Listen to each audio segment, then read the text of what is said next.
શિક્ષકગણ, વિદ્યાર્થી ભાઈઓ બહેનો, આજનો આ માહોલ તમે જોઈ શકો છો. અવારનવાર આપણે આવા માહોલની અંદર ફસાઈ જતા હોઈએ છીએ. વાતો આપણે વિજ્ઞાનની કરીએ છીએ, પણ છેલ્લે આપણે દોરા ધાગા તરફ વળી જતા હોઈએ છીએ. એમાં ખાસ કરીને હાલનો જે ભણેલો વર્ગ છે એ વિજ્ઞાનના દિવસોમાં પણ આવી અંધશ્રદ્ધાઓમાં આવી પોતાનું સામાજિક આર્થિક સંકટ નોંધી લેતા હોય. તો આમાંથી આપણે કેવી રીતના બચી શકીએ, ખરેખર વાસ્તવિકતા શું હોય એ બધું આપણે જાણવાની ખૂબ જ ઉત્સુકતા હોવી જોઈએ અને ખબર પણ હોવી જોઈએ.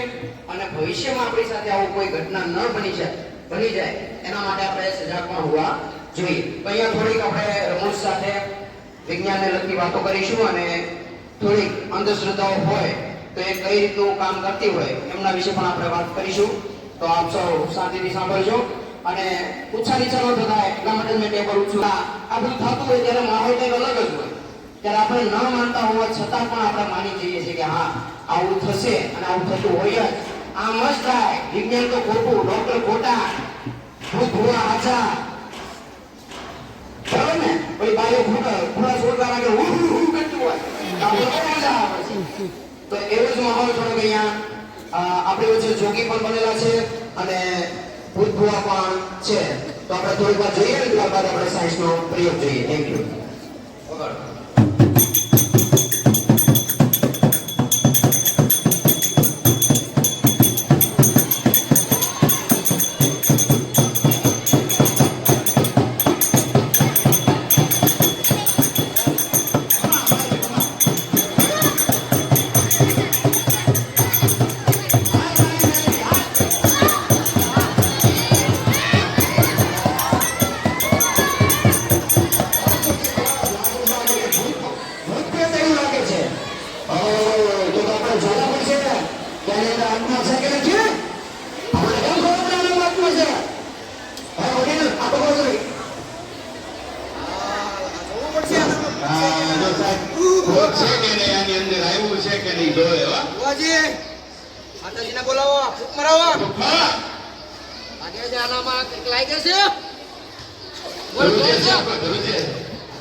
ખરેખર આની અંદર આ જે લાલ રંગ નીકળ્યો છે એ કઈ નથી.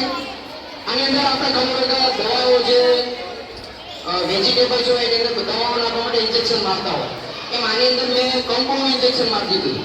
એટલે આપણે દેખાવાનું નથી, જરીક નાખીએ એટલે આખું લીંબુ લાલ થઈ જાય. બરોબર? પછી આ લીંબુ ને કાપે કે આમાં શીરો હતો ને આખું જ હતું કમ્પ્લીટ.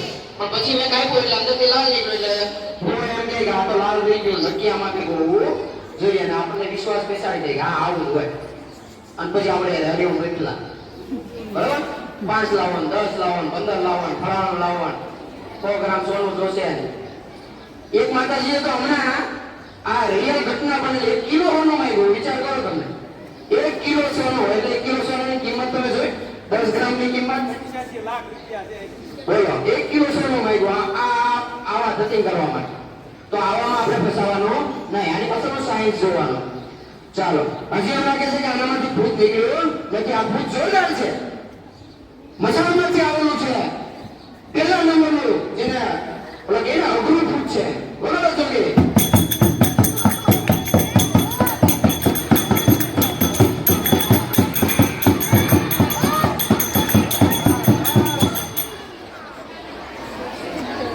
તો આવી જ ઘટના ઘણી વાર આવી થતી હોય.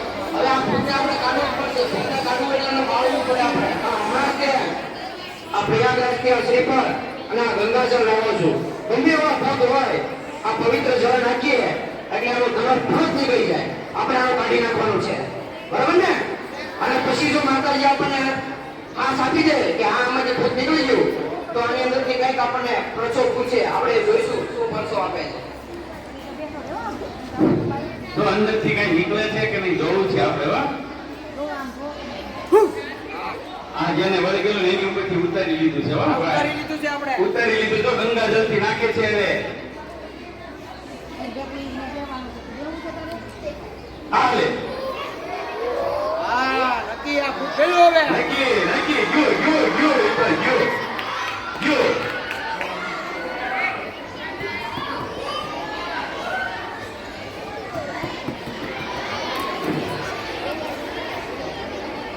હવે જો આ ખરેખર ભૂત આમાંથી નીકળી ગયો છે ઉભા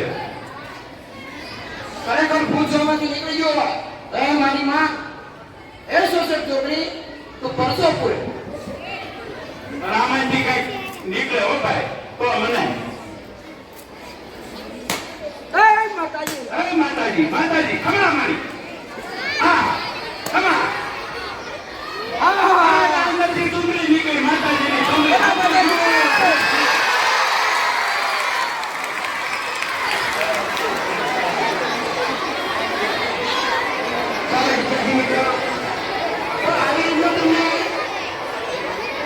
આવી રીતના તમને ભોળવે છે ખરેખર એની અંદર કોઈ જાદુ નથી કોઈ